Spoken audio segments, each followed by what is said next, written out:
Yamishin est une artiste suisse qui navigue dans le monde du fanzina depuis plus de 10 ans. Elle crée autant du contenu original que des fanarts, et vous pouvez la contacter sur ses réseaux sociaux pour acheter ses goodies.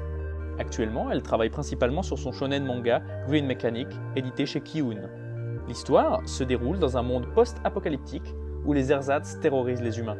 L'héroïne, Misha, vit à l'écart du monde et trouve un jour un robot capable de prendre n'importe quelle apparence. Elle lui fait prendre la forme de Michael, son meilleur ami disparu 10 ans plus tôt. Ensemble, ils vont essayer de retrouver Michael, mais la route va être semée d'embûches. Rendez-vous en librairie pour connaître la suite.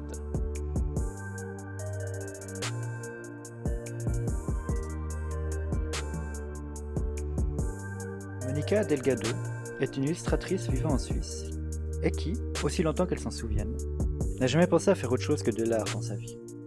Graphiste diplômée de l'EDA en 2018, elle se lance en 2020 comme indépendante. En janvier dernier, elle a auto-édité une petite bande dessinée, The Harvest Tale. Monica aime créer des visuels inspirés de choses qui lui tiennent à cœur et du quotidien, tout en ressentant le besoin d'aller toujours au-delà dans ce qu'elle voit, en explorant ses pensées à travers le fantastique et l'irréel. Vous pouvez la contacter via son site internet et visiter sa boutique virtuelle.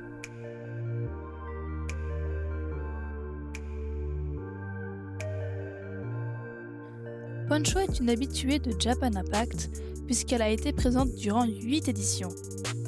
C'est une artiste couteau suisse et écolo qui aime beaucoup trop de trucs comme l'écologie et les animaux, les livres et la papeterie, la culture japonaise et précolombienne ou encore tout ce qui est mignon et fait main.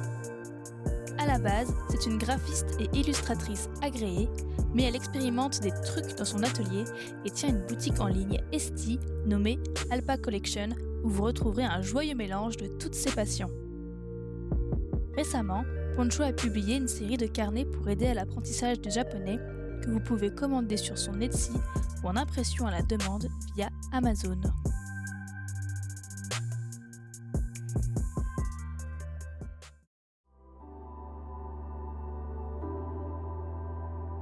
Précédemment connue sous le nom de Sky, Sora Poké Crea rêvait de devenir dresseuse de Pokémon depuis toute petite. Avec le temps, elle s'est dit qu'éleveuse Pokémon lui correspondait mieux. C'est ainsi qu'elle a commencé à confectionner de confortables Pokéballs adaptés aux besoins de chaque espèce.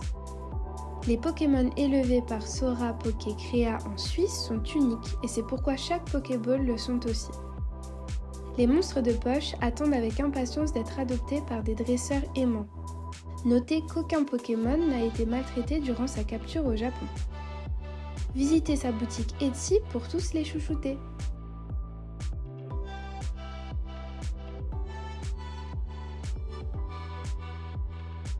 Three Leaves donne vie à des animaux et à des créatures en tout genre avec de l'aquarelle ou à l'aide de sa tablette graphique.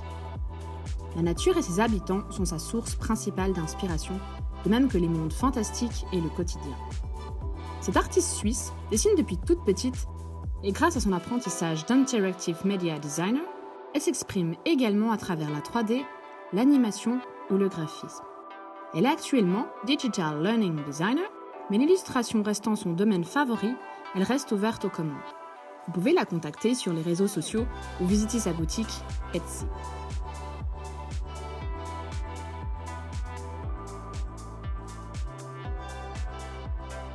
Kainok est graphiste de formation et illustrateur roman qui travaille en tant que concepteur artistique et UI designer dans une petite boîte de jeux vidéo en Suisse. Sans trop de surprise, c'est un grand fan du Japon et de pop culture. Principalement artiste digital, il adore explorer de nouveaux types d'impressions et crafter des goodies. En convention, son stand propose de nombreux produits. En attendant, vous pouvez le retrouver et le contacter sur ses différents réseaux sociaux et sur son site internet. Selon ses disponibilités, il est également ouvert aux commandes de dessins personnalisés. N'hésitez pas!